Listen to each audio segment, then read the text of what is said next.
یہ ایک ڈاکٹر صاحب ہیں، میں نے انہیں کہا تھا کہ اگر آپ میرے سوالوں کا جواب دے دیں تو میں اپنی تمام ویڈیوز ڈیلیٹ کر دوں گا۔ اگر یہ میرے سوالوں کا جواب نہ دے پائے تو آپ نے لکھنا ہے کہ کیس کلوز۔ ان کی ہر ویڈیو پہ جا کے ضرور لکھیے گا، کیونکہ میں اب جو دلائل دوں گا، اس سے پہلے میں نے جتنے بھی دلائل دیے وہ میں نے کتاب استعمال نہیں کی۔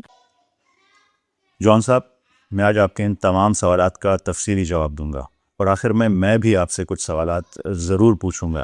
ان سوالات کو سننے کے لیے اس ویڈیو کو آخر تک ضرور دیکھیے گا۔ اس سے پہلے کہ میں آپ کے سوالات کی طرف بڑھوں، مجھے ایک انتہائی افسوسناک اور حیران کن بات کا ذکر کرنا ہے۔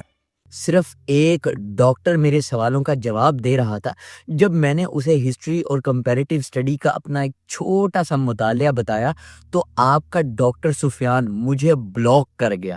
کیا کمال کی بات ہے، صرف ایک بندے میں ہمت ہوئی میرے سوالوں کے جواب دینے کی۔ جون صاحب، آپ نے ایک اور ویڈیو میں یہ سری اور سفید جھوٹ بولا کہ میں نے آپ کو بلاک کر دیا ہے۔ مجھے سمجھ نہیں آتی کہ آپ کو اس قدر سستے ڈرامے اور جھوٹ کی ضرورت کیوں پیش آئی۔ آپ کا ایک پیج، اس پر 6 لاکھ سے زیادہ فالوورز ہیں۔ آپ کا ایک اور پیج بھی ہے جس پر 4-5 لاکھ فالوورز ہیں۔ میرے فالوورز آپ سے تقریباً 10 گنا کم ہیں، میرے بمشکل 1.5 لاکھ فالوورز ہیں۔ تو پھر یہ ڈرامے، یہ جھوٹ کیوں؟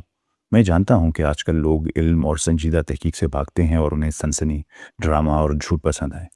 شاید آپ اپنی فالوئنگ اور ویوز بڑھانے کے لیے سب کر رہے ہیں، پر میں یہ ڈرامے نہیں کرتا۔ مجھے ویوز یا فالوورز کی کوئی پرواہ نہیں۔ میں تو پوری دیانتداری سے، صدقے دل سے آپ کی رہنمائی کرنے کی کوشش کر رہا تھا کہ شاید آپ لوٹ آئیں، لیکن آپ نے حق کی تلاش کی بجائے منافقت اور جھوٹ کا راستہ چنا۔ میں نے آپ کو کبھی بلاک نہیں کیا، یہ کھلا جھوٹ ہے۔ میں نے اپنی زندگی میں بے شمار ایتھیسٹ سے علمی گفتگو کی ہے، لائف سیشن کیے ہیں، ڈیبیٹ کیے ہیں، لیکن میں نے آج تک کسی میں اس درجے کی منافقت اور جھوٹ نہیں دیکھا۔ آپ کو اپنے اس جھوٹ پر سرعام معافی مانگنی چاہیے۔ جون صاحب، سچ کہوں تو آج آپ نے میری نظروں میں اپنا رہا علمی وقار مکمل طور پر کھو دیا ہے۔ آپ میری نظروں میں گر چکے ہیں۔ خیر، اب آتے ہیں آپ کے سوالات کی طرف۔ آپ نے اپنی پچھلی ویڈیوز میں جو سوالات پوچھے تھے انہیں پہلے ہی مکمل طور پر اور لاجیکل منطقی انداز میں بے نقاب کر چکا ہوں۔ آپ نے سرعام وعدہ کیا تھا کہ اگر ان سوالات کے جوابات مل گئے تو آپ اپنی تمام ویڈیوز ڈیلیٹ کر دیں گے، سجدے میں گر جائیں گے۔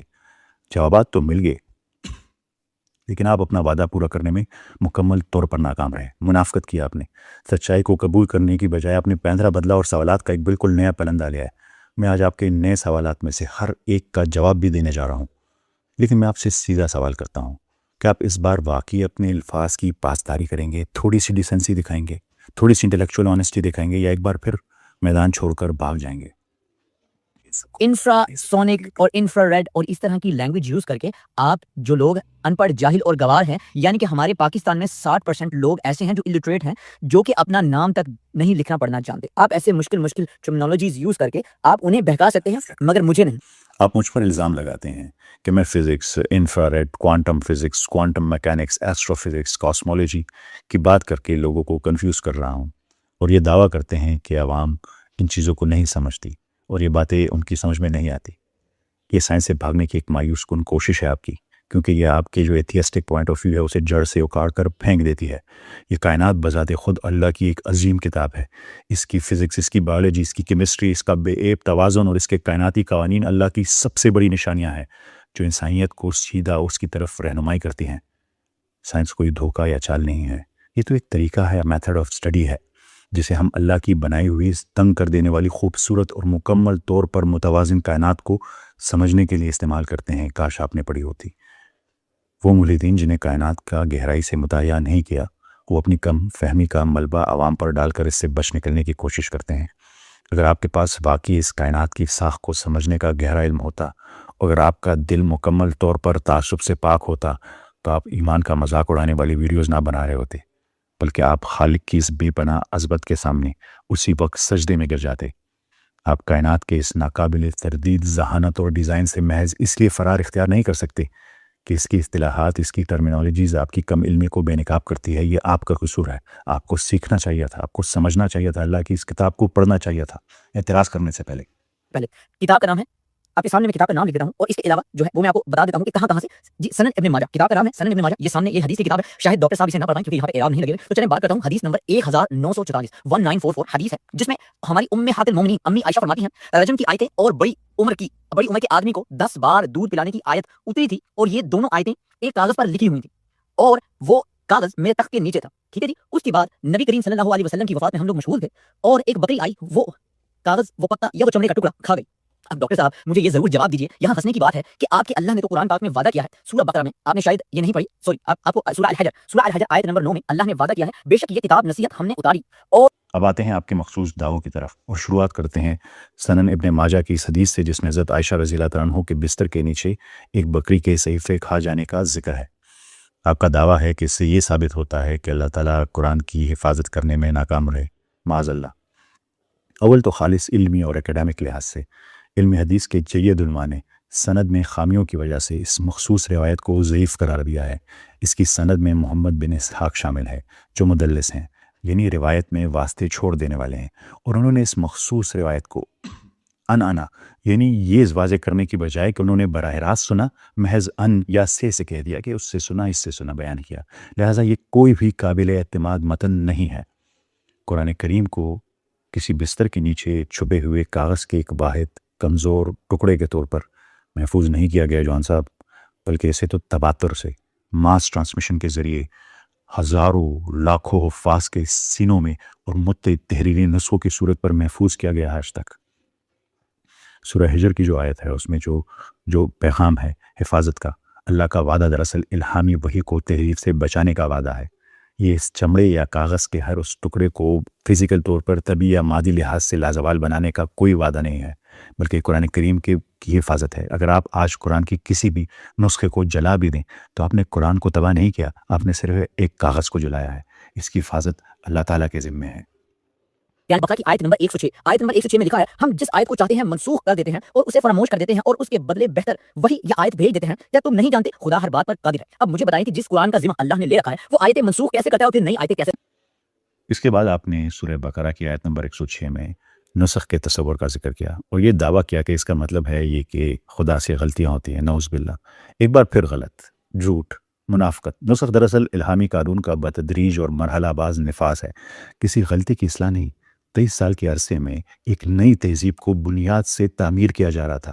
جب ایک ڈاکٹر مریض کی بدلتی ہوئی حالت کے پیش نظر مختلف دوائیں تجویز کرتا ہے تو ڈاکٹر خود اپنی ہی بات کی تردید نہیں کر رہا ہوتا، بلکہ وہ عین صحیح وقت پر عین صحیح علاج کر رہا ہوتا ہے، بالکل ویسے ہی جیسے شراب کو بتدریج حرام کیا گیا، روکا گیا، ختم کیا گیا۔ قرآن کریم کی حفاظت کا مطلب اس کی آخری مکمل اور کامل شکل کو پوری انسانیت کے لیے محفوظ کرنا ہے، نہ کہ یہ کہ ٹوٹی پھوٹی اور بیمار معاشرت کا علاج کرنے کے لیے استعمال ہونے والی عارضی اور ارتقائی قوانین کو منجمد کرنا۔ یہ ایک ذریعہ ہے۔ آپ کو یاد ہوگا شیطانی آیتیں، یہ تو یاد ہوگا نا، لات منات تا عزا اونچی درجے کی دیویاں ہیں، تم چاہو تو ان سے کچھ مانگ بھی سکتے ہو اور یہ تمہاری بخشش کا ذریعہ بھی ہو سکتی ہیں۔ اور آپ کو ڈاکٹر صاحب یہ بھی پتا ہوگا کہ کس نے جا کے وہاں پہ سجدہ کیا تھا اور پھر کفار مکہ یعنی کہ قریش والے خوش ہو گئے تھے اور پھر 8 سال کے بعد اس آیت کو منسوخ کر دیا گیا تھا۔ پھر آپ نے بڑے اعتماد کے ساتھ نام نہاد شیطانی آیات کا حوالہ دیا اور دعویٰ کیا کہ مشرکوں کے بتوں کی تعریف کرنے والی آیات پہلے قبول کی گئی ہیں اور پھر منسوخ کر دی گئی ہیں۔ اس سے ثابت ہوتا ہے کہ آپ نے مستند اور معتبر کتابیں پڑھی ہی نہیں ہیں۔ یہ کہانی ایک مشہور و معروف تاریخی من گڑت افسانہ ہے جسے علم حدیث اور تفسیر کی چوٹی کے علماء، جن میں سے ابن کثیر، امام نووی مختلف شامل ہیں، نے سختی سے مسترد کیا ہے۔ اس کہانی کی ہر ایک سند منقطع ہے یا ضعیف ہے۔ منطقی لحاظ سے یہ بھی بالکل بیہودہ بات ہے۔ سورہ نجم کی آیت کو دیکھیں 19 سے 23 تک، یہ انہی بتوں کی شدید مذمت کرتی ہے اور ان کا مذاق اڑاتی ہے۔ یہ بات لسانی اور منطقی طور پر قطعی ناممکن اور بیتوکی ہے کہ بتوں کی تعریف کو ان آیات کے بیچ میں گھسا دیا گیا ہو جو انہی بتوں کو مشرکین کے گڑے ہوئے محض کھوکھلے نام قرار دے رہی ہو۔ کتنی اللاجیکل بات ہے۔ آپ ایک جھوٹا بیانیہ گھڑنے کے لیے ایک مسترد شدہ تاریخ کا سہارا لے رہے ہیں۔ گیا تھا اور کعبہ کی توڑ پھوڑ کے بارے میں تو واقعہ ہرا تو آپ نے پڑھا ہوگا جہاں پہ مسجد حرام میں گھوڑے باندھے گئے تھے، گھوڑوں نے پیشاب کیا تھا اور لیدیں کی تھی، تو اس وقت آپ کے اللہ نے کیسے گھوڑوں کو یہ اجازت دی، کیسے غلاف کعبہ جو ہے وہ جلایا گیا، کیسے 700 صحابہ کرام کے منہ پہ تھپڑے مارے گئے، ان کو قتل کیا گیا، 1000 سے زیادہ عورتیں جن خانہ کعبہ پر حملوں اور کراتنا کے حجر اسود چرانے کی طرف اشارہ کیا۔ آپ دراصل برائی کے فلسفے سے پرابلم آف ایول کہتے ہیں کا اطلاق فن تعمیر یعنی عمارت پر کر رہے ہیں۔ کعبہ پتھروں سے بنا ایک مادی ڈھانچہ ہے، یہ ہمارا قبلہ ہے، خدا کی ذات نہیں۔ آئیے میں آپ کو ہمارے ایمان کی ایک گہری حقیقت سکھاتا ہوں۔ نبی کریم صلی اللہ علیہ وآلہ وسلم نے ایک بار خانہ کعبہ کی طرف دیکھ کر فرمایا تھا کہ اگرچہ تیری حرمت بہت زیادہ ہے، لیکن اللہ کی نظر میں ایک انسانی جان، ایک مومن کی خون اور دل کی حرمت کعبے سے بھی زیادہ ہے۔ پھر بھی ہر روز انسان اپنے ارادے اور اختیار کا استعمال کرتے ہوئے دوسرے انسانوں کو دکھ دیتے ہیں، جیسے آپ نے مجھ پر جھوٹا الزام لگایا بلاک کرنے کا، اور پاکیوں پر ظلم کرتے ہیں اور ان کے دل توڑتے ہیں۔ اللہ دنیا میں ایسا ہونے دیتا ہے کیونکہ یہ زندگی ارادے، فری ول اور اختیار کا ایک امتحان ہے۔ اگر لوگوں کو، ان انسانوں کو نقصان پہنچانے کا اختیار دیا گیا ہے جن کی حرمت زیادہ ہے کعبہ سے، تو یقیناً ان کے پاس ایک پتھر کی عمارت کو نقصان پہنچانے کا اختیار بھی موجود ہے۔ خانہ کعبہ کو پہنچنے والا کوئی مادی نقصان اس کی روحانی حقیقت کو، اس کی روحانی قدر و قیمت کو کبھی ختم نہیں کر سکتا، نہ کم کر سکتا ہے۔ یہی وہ اصل وجہ ہے جس کے لیے روز قیامت مقرر ہے، ایک ایسا دن جہاں ہر ظلم کو، چاہے اس نے کسی انسانی جان کو نقصان پہنچایا ہو یا کسی مقدس مقام کی بے حرمتی کی ہو، سخت اور حتمی احتساب سے گزرنا ہوگا۔ کعبہ ہمارے لیے بہت احترام کے لائق ہے۔ ابرہا 700 کا لشکر لے کر آیا، جبکہ آپ کو پتا ہے صحرا میں ہاتھی 3-4 دن کیا ایک ہفتہ بھی نہیں چل سکتے، تو کیسے 200 لیٹر پانی پینے والا ہاتھی آ گیا؟ تو آپ بڑے اعتماد سے دعویٰ کرتے ہیں کہ ابرہا کے ہاتھی صحرا میں زندہ ہی نہیں رہ سکتے کیونکہ وہ روزانہ 200 لیٹر پانی پیتے ہیں۔ آئیے آپ کی جغرافیائی اور تاریخی جہالت سے شروع کرتے ہیں۔ یمن سے مکہ کا راستہ کوئی بنجر اور پانی سے خالی ریت کا میدان نہیں ہے، یہ سلسلہ کوہ سروات کے ساتھ ساتھ چلتا ہے، جس میں قدیم تجارتی راستے، نخلستان اور قابل اعتماد پانی کے ذخائر والی وادیاں موجود ہیں۔ مزید یہ کہ ابرہا اکسوم کی سلطنت کا وائس رائے تھا، جو افریقی جنگی ہاتھیوں کا بہت زیادہ استعمال کرتی تھی۔ ایک بڑی فوج کو منتقل کرنے کے لیے بڑے پیمانے پہ لاجسٹکس، سپلائی چینز اور پانی کی ذخائر کی ضرورت ہوتی ہے، جس کا انتظام ایک بادشاہ قدرتی طور پر کرتا ہے۔ بالکل اسی طرح جیسے مشہور جرنیل آپ نے سنا ہوگا ہنی ویل نے جنگی ہاتھیوں کے ساتھ جمے ہوئے اور برف سے ڈھکے ہوئے پہاڑوں کو کامیابی سے عبور کیا تھا، جو کہ ہاتھیوں کے لیے ایک بالکل اجنبی اور انتہائی ناموافق ماحول تھا۔ ابرہا کا ایک فوجی سپلائی چین کے ساتھ عرب کے قائم شدہ تجارتی راستوں پر ہاتھیوں کو منتقل کرنا تاریخی اعتبار سے بالکل ممکن ہے اور بالکل لاجیکل اور معقول ہے۔ وہ امام حسن کا جو جنازہ تھا اس پر تیر کن لوگوں نے برسائے، اور کون سی اتنی معتبر شخصیت اور ہماری امی جان تھی جو کہ آ کر خچر پہ آئی تھی اور انہوں نے دیکھا کہ نواسہ رسول کی جنازے کے اوپر تیر برسائے جا رہے ہیں اور وہ بھی شامل ہوئی۔ آپ نے ایک بہت پرانا اور پٹا ہوا کھیل کھیلنے کی کوشش کی۔ حضرت امام حسن رضی اللہ تعالیٰ عنہ کے جنازے کے المناک واقعے کا ذکر کیا اور ام المومنین حضرت عائشہ رضی اللہ تعالیٰ عنہ پر تیر چلانے کا جھوٹا الزام لگایا۔ سب سے پہلے آئیے آپ کے تاریخی سیاق و سباق کو، اس شدید کمی کو درست کرتے ہیں۔ مستند تاریخ روایت یہ بتاتی ہے کہ حضرت عائشہ رضی اللہ تعالیٰ عنہ نے کوئی تیر نہیں چلایا۔ یہ بات بالکل غلط ہے، سراسر غلط ہے۔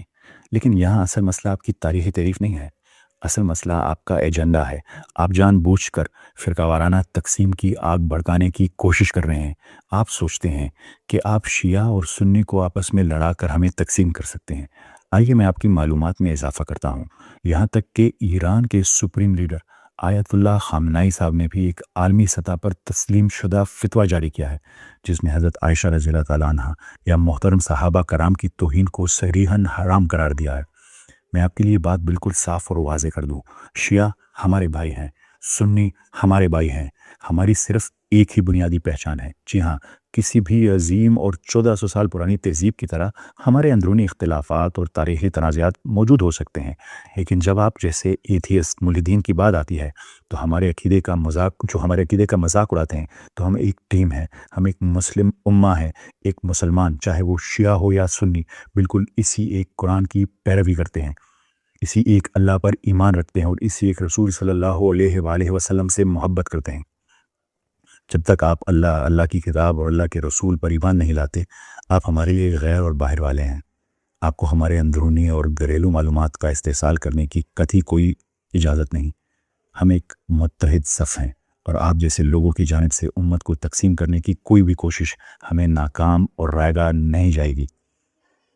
جان صاحب، اب جب کہ آپ کے تمام سوالات کے مکمل منطقی اور سائنسی جوابات دیے جا چکے ہیں، تب میری باری ہے۔ میرے آپ سے آپ کے لیے کچھ براہ راست سوالات ہیں۔ اگر آپ کا اور آپ کے جیسے دیگر ملحدین کا یہ دعویٰ ہے کہ یہ قرآن محض ایک انسان کی لکھی ہوئی پرانی کتاب ہے تو ذرا اپنے تعصب کی اینک اتاری، اپنی پوری سائنسی اور عقلی قابلیت استعمال کرتے ہوئے مجھے ان سوالات کے جوابات دیجیے، مجھے سمجھائیے۔ اس کائنات کا آغاز جسے بگ بینگ کہتے ہیں، آج کی جدید سائنس نے دہائیوں کی ریسرچ، اربوں ڈالرز کے بجٹ اور ہیڈرون کولائڈر جیسی بھاری مشینری کے بعد یہ دریافت کیا کہ یہ پوری کائنات، تمام کہکشائیں، زمین اور آسمان ابتدا میں ایک ہی اکائی یعنی سنگل اینٹیٹی کی صورت میں جڑے ہوئے تھے، جنہیں ایک عظیم دھماکے یعنی بگ بینگ کے ذریعے الگ کیا گیا۔ مجھے بتائیے 1400 سال پہلے صحرائے عرب میں موجود ایک انسان کو کیسے علم تھا کہ کائنات کی ابتدا ایسے ہوئی تھی؟ سورہ انبیاء کی آیت نمبر 30 پوری صراحت سے کہتی ہے کہ ان منکرین نے اس بات پر غور نہیں کیا کہ آسمان اور زمین آپس میں جڑے ہوئے تھے، پھر ہم نے انہیں الگ کر دیا۔ انہیں کائنات کا یہ ماڈل کس نے سکھایا؟ جواب دیجئے، زندگی کی ابتدا اور پانی یعنی اوریجن آف لائف۔ آج جدید بایولوجی ہمیں بتاتی ہے کہ ہر زندہ خلیہ یعنی سیل کا سائٹوپلازم 70 سے 80% پانی پر مشتمل ہے۔ یہ ایک ثابت شدہ سائنسی حقیقت ہے، یہاں تک کہ ناسا جب ناسا خلا میں زندگی تلاش کرتا ہے تو ان کا پہلا اصول ہوتا ہے فالو دا واٹر، یعنی پانی تلاش کرو، پانی ملے گی تو زندگی ملے گی۔ سورہ انبیاء کی اسی آیت میں 1400 سال پہلے یہ اعلان کر دیا گیا تھا، اور ہم نے ہر زندہ چیز کو پانی سے پیدا کیا۔ جب مائکروسکوپ اور بایولوجی کی کسی لیبارٹری کا وجود تک نہ تھا تو صحرا کے اس خشک ماحول میں رہنے والے ایک انسان نے حیات کا یہ سب سے بڑا اور بنیادی راز کیسے جان لیا تھا؟ آپ بلیک ہولز کو جانتے ہیں کہ بلیک ہولز کی دریافت کیسی ہوئی؟ آج کی ایسٹرو فزکس ہمیں بلیک ہولز کے بارے میں بتاتی ہے کہ یہ وہ مردہ ستارے ہیں جو اپنی شدید کشش ثقل کی وجہ سے غائب ہو جاتے ہیں، اسپیس ٹائم فیبرک میں انویزیبل ہو جاتے ہیں، پیچھے چلے جاتے ہیں۔ کائنات کے سینے میں پھر یہ تیزی سے سفر کرتے ہیں اور ایک عظیم کائناتی ویکیوم کلینر کی طرح اپنے آس پاس راستے میں آنے والی ہر چیز کو اپنی طرف کھینچ لیتے ہیں، اس کو نگل لیتے ہیں۔ اب ذرا سورہ تکویر کی آیت نمبر 15 اور 16 کو پڑھیے، جو آپ نے پڑھی ہی نہیں ہوگی، مجھے یقین ہے۔ اللہ تعالیٰ قسم کھا کر فرماتے ہیں، بس میں قسم کھاتا ہوں پیچھے ہٹ جانے والے کی، یعنی غائب ہونے والے جانے کی، جو اسپیس ٹائم فیبرک میں پیچھے چلے جائے، ستاروں کی جو تیزی سے چلنے والے ہیں اور سمیٹ لینے والے یا صفایا کر دینے والے ہیں۔ عربی میں الخنس کا مطلب ہے چھپ جانے والے یا غائب ہونے جانے والے، اور کنس کا مطلب ہے جھاڑو دینے والے، ویکیوم کلینر کی طرح صفایا کرنے والے، ویکیومنگ کرنے والے۔ مجھے بتائیے، صدیوں پہلے جب انسانیت کہکشاؤں کے نام تک نہیں جانتی تھی، انہیں بلیک ہولز کی یہ عین اور قطعی سائنس خصوصیات کس نے بتائی؟ انہیں یہ اتنی ایڈوانسڈ انفارمیشن کہاں سے ملی؟ آپ شاید تھیوری آف ریلیٹیوٹی کو جانتے ہوں گے۔ 20ویں صدی میں البرٹ آئنسٹائن نے اپنی theory of relativity, special theory of relativity اور جنرل تھیوری آف ریلیٹیوٹی پیش کر کے دنیا کو حیران کر دیا کہ وقت کوئی مستقل یعنی ایبسولوٹ چیز نہیں ہے، بلکہ یہ کشش ثقل اور رفتار کے حساب سے بدل سکتا ہے، یعنی یہ ایک ریلیٹیو ہے۔ لیکن قرآن کریم نے آئنسٹائن سے 1400 سال پہلے ہی وقت کو ریلیٹیو کے طور پر پیش کر دیا تھا۔ قرآن کریم نے واضح طور پر بتایا کہ اللہ کے ہاں ایک دن تمہاری گنتی کے 1000 سال سورہ حج میں کہا، یا 50,000 سال سورہ معارج، یعنی ریلیٹیو ہے، چینج ہوتا رہتا ہے، اس کے برابر ہو سکتا ہے۔ اصحاب کہف کا واقعہ دیکھیے، یا حضرت عزیر علیہ السلام کا 100 سال تک سوئے رہنے کا واقعہ دیکھیے، اسے محض دن کا ایک پہر محسوس کرنا، یہ سب ٹائم ڈائلیشن کی پرفیکٹ مثالیں ہیں۔ انہیں ماڈرن فزکس کی یہ پیچیدہ تھیوری کس نے پڑھائی؟ قرآن کریم کو یہ باتیں کہاں سے پتہ لگی؟ کبھی آپ نے سوچا، یا یہ بے تکے اعتراضات ہی آپ اٹھاتے رہ گے؟ اب ذرا انسانی اناٹمی کو سمجھے۔ آج کی نیورو سائنس بتاتی ہے کہ انسان کے دماغ کا اگلا حصہ یعنی پری فرنٹل کارٹیکس، اسے پری فرنٹل کارٹیکس کہتے ہیں، جھوٹ بولنے اور فیصلے کرنے کا مرکز ہے۔ قرآن کریم نے سورہ الق میں جھوٹ بولنے والی زبان کا نہیں بلکہ جھوٹی اور خطاکار پیشانی کے بالوں کا ذکر کیا کہ فورینسک سائنس نے 19 صدی میں دریافت کیا کہ دنیا میں کسی بھی دو انسانوں کے جو فنگر پرنٹس ہوتے ہیں وہ ایک جیسے نہیں ہو سکتے۔ لیکن سورہ قیامہ نے صدیوں پہلے مرنے کے بعد دوبارہ اٹھائے جانے کے سوال پہ جب آپ جیسے انکار کرنے والوں نے سوال اٹھایا کہ ہمیں دوبارہ اٹھایا جائے گا، تو کیا جواب دیا؟ کہ ہم تو اس کی انگلیوں کے پور اس کے فنگر پرنٹس تک درست کرنے پر قادر ہیں۔ قرآن کریم نے ہڈیوں کے بجائے فنگر پرنٹس کا ذکر کیوں کیا؟ انہیں انسانی شناخت کے اس بار کوڈ کیا کیسے علم تھا 1400 سال پہلے؟ مجھے بتائیے کہ یہ کائنات جو فائن ٹنگ ہے، جو چاروں فنڈامنٹل فورسز ہیں، اتنی پرفیکٹ ہیں، یہ کیسے اتنی پرفیکٹ ہیں؟ اور قرآن کریم نے اسی چیز پر ہمیں چیلنج کیسے دیا ہے؟ آپ نے کبھی قرآن کریم کے اسٹائلومیٹرک انالیسس کو دیکھا ہے؟ کمپیوٹر آرٹیفیشیل انٹیلیجنس کی مدد سے جو اسٹائلومیٹری ہوتی ہے، الگوریتھم سے اسے چیک کیا ہے؟ جان صاحب یہ محض چند مثالیں ہیں، یہ وہ سائنسی، منطقی اور میتھمیٹیکل حقائق ہیں جن کا آپ اور آپ کے پورے ایتھیسٹک فلسفے کے پاس کوئی جواب نہیں ہے، پر میں آپ کے جوابات کا انتظار کروں گا کہ آپ ان کا جواب مجھے دے سکتے ہیں کہ نہیں۔ میں نے آپ کو آپ کے تمام سوالات کا جواب دے دیا ہے، اب میرے سوالات کا آپ ضرور جواب دیجیے گا کہ اگر یہ کتاب غلط ہے اس کے پاس انفارمیشن کہاں سے آئی؟ آپ کے نام نہاد علمی لبادے کو پوری طرح سے تار تار کر دیا گیا ہے، آپ کی اصولی غلطیاں، کمزور اور من گڑت تاریخی روایت پر آپ کا انحصار اور سائنس سے آپ کا مایوس کن فرار آپ کی اپنی آڈینس کے سامنے پوری طرح بے نقاب ہو چکا ہے۔ آپ بڑے تکبر کے ساتھ آگے آئے تھے اور ایک عظیم الشان عوامی وعدہ کیا تھا کہ اگر آپ کے سوالوں کے جوابات دے دیے گئے تو آپ اپنی ویڈیوز ڈیلیٹ کر دیں گے، سجدے میں گر جائیں گے۔ تو سن لیں، جوابات دے دیے گئے ایک بار پھر 5ویں دفعہ۔ سچائی بالکل صاف، قطعی اور ناقابل تردید ہو کر سامنے کھڑی ہے۔ اب آپ کے پاس جذباتی ہیرا پھیری یا سستے فرقہ وارانہ ہتھ کنڈوں کے پیچھے چھپنے کی کوئی جگہ نہیں، نہ جھوٹ بول کر مجھ پر الزام لگانے کی کوئی جگہ ہے۔ اب یہ دنیا دیکھ رہی ہے کہ آپ کے اندر رتی برابر بھی علمی دیانتداری، انٹلیکچوئل ہونیسٹی باقی ہے۔ اپنی لفظوں کے پکے بنیے، ویڈیو ڈیلیٹ کریں یا پھر انکار کریں اور سب کے سامنے ہمیشہ کے لیے خود پر ایک ایسے دھوکے باز کا ٹھپا لگوا لیں جو اسی سچائی سے بھاگتا ہے جس کا اس نے خود مطالبہ کیا تھا۔ فیصلہ آپ کے ہاتھ میں ہے، لیکن یہ بحث اب ختم ہو چکی ہے۔ اپنا وعدہ پورا کریں، کیس کلوزڈ۔